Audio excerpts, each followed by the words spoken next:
Hello friends and welcome to the Southern Mountain Kitchen. Today we're going to make ham and bean soup.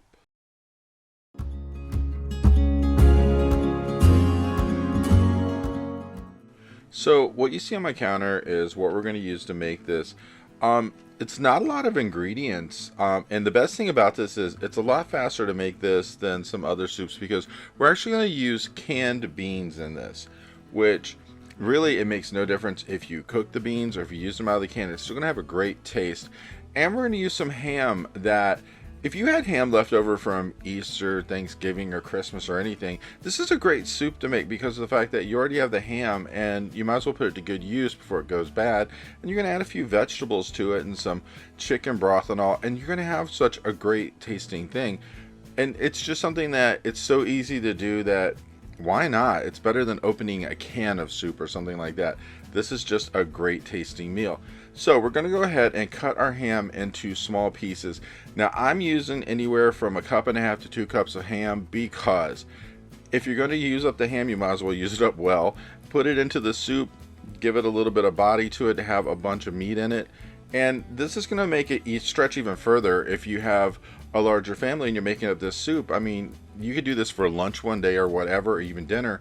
And there's a lot here for everyone to eat out of. So it's just a perfect thing to make a soup, especially if you're on a budget and you're trying to stretch your money. This actually really works because some of this you're going to already have in the house. You're going to have to buy very few things to make this, and that makes it so much better that you have a meal that you really didn't put that much money into. So we're going to go from that to, we're going to have 2 stalks of celery, which we're going to cut up into smaller pieces so that way they cook through. We don't want really huge hunks of this because it takes longer to cook when it's inside of your soup. So go ahead and cut that into your small pieces, and once we're done with that, we're going to go ahead and move on to our next vegetable. So we are taking about the equivalent of a medium onion and cutting it into slices. Again, we don't want huge hunks of this. We want to make sure this cooks up very well. And as you can see, once you just go through this really quickly, it's very easy to cut that up and have it ready. And then we're going to use the equivalent of about 2 carrots. Now I had baby carrots. I like using these because for one, I don't have to peel the carrot, it's already done. And 2, you just cut these things up after you wash them and they're ready to go. So, you know, with mine, it's about the equivalent of maybe 3/4 of a cup of carrot here, or if you were using 2 regular carrots, you cut up 2. And we want to cut these into smaller pieces again to make sure they cook up thoroughly once they're in our pot, because you don't want to bite into something in your soup and have like really hard carrot or really hard celery or whatever. So we want to make sure that, you know, they're small enough to cook up. And when everything is cut up, this is what we call prep time. This is ready to roll. So you're going to start with a large pot or possibly a Dutch oven, which I'm using, and you're going to put in about 3 to 4 tablespoons of olive oil, because we're going to need that to start cooking when we start doing this. Now you're going to put this on medium-high heat. We want to get that temperature up in the pot as we're getting ready to roll here. And we're going to add our ham to it. Now, what we're trying to do with the ham when we're putting it in first like this, and we're going to cook this ham for about like 6 to 8 minutes, is to get it really hot, but also to start turning the edges of the ham a little brown, because that means you know that it's cooking, but it's also going to add a little flavor to the ham to get it like kicked in there. Because if this has been in a refrigerator, this is just going to bring it back to life and it's going to make it really wonderful. So during the time that it is cooking in the pot, you're going to want to stir it around a little bit, get that olive oil all over it, and make sure that all the sides of the ham are actually starting to brown.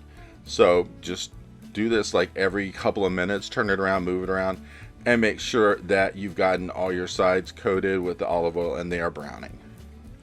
And then we are going to add our vegetables to this. So we're adding our onion, then we're going to add in our carrots, and then our celery. And what we're going to do is once we add each one of these is we're going to make sure that like with the onion or the celery or whatever, they're totally broken up.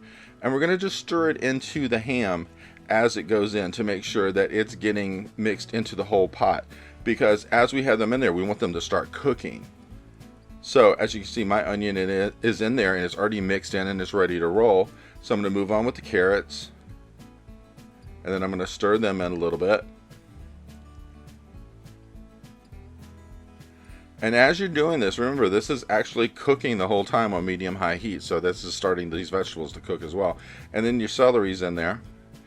The thing with the celery is sometimes it sticks together until you actually hit it with a spoon or whatever to break it up, because you're already cutting it, but it's still going to stick together and it's just going to like hang in there until you actually get it separated.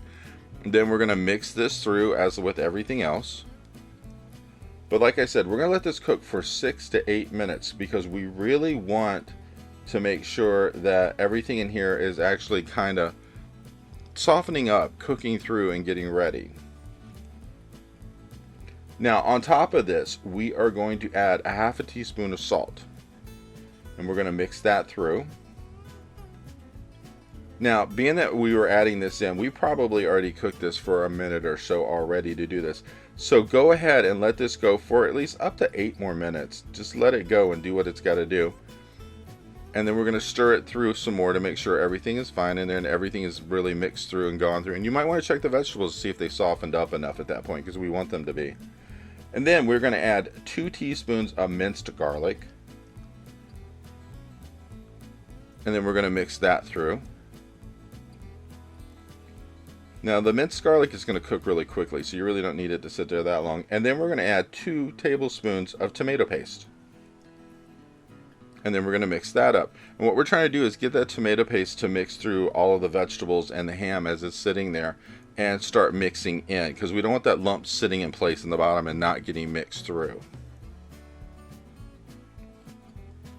So once we get this all in here, we're going to cook this for another 2 minutes until we feel like everything is really working, because you really want to make sure that tomato paste is broken up. And this is the point where you really need to continue to stir it to get to that point. Then we are going to add 4 cups of chicken broth. And usually if you buy one of those small containers of chicken broth, that is 4 cups. So just go ahead and put the whole thing in. And once this is in here, we're going to get ready to add a few more ingredients like beans and some seasoning. So now that that is in there completely, we're going to go ahead and add in our cannellini beans. And we have 2 cans of these. Now, you can drain these if you want to. It's totally not necessary, but you can. I just dump mine in there and keep going with it. And then on top of this, we're adding 1/2 teaspoon of black pepper. Now, at this point, we want to heat this until it comes up to a boil. So if you don't have your temperature up high enough, it needs to be on like medium high to high right now to get this temperature up. Because once it gets to a point where we see like a minimal boil going on, we're not trying to do like a heavy boil or anything, just we see some bubbles coming on, then we're going to reduce the heat down to low. And at that point, it only has to cook for 15 more minutes until this is done. So that's the best thing about it. So once you get your temperature turned up, put the lid on it, then come back after your 15 minutes, remove your lid, look at it, stir it up, and just see that everything is cooked through. Make sure your vegetables are good, and you are ready to go with this. Because the best thing about this is there's really not much else to do.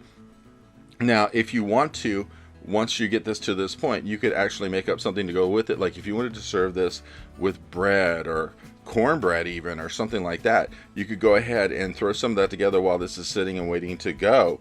And you would be in perfect shape for dinner here. You really don't have to serve, or even if you're doing it for lunch, this is just a great lunch to have. And when I was done, mine looked like this. And I got to tell you, this is a great tasting meal because the ham, the beans, the vegetables, they all work together to make something really special. I hope you liked this video, and if you did, please like and subscribe. And if you get a chance, check out my cookbooks, which are available in bookstores worldwide. The first is all about everyday cooking. The second is all about baking. Have a great day.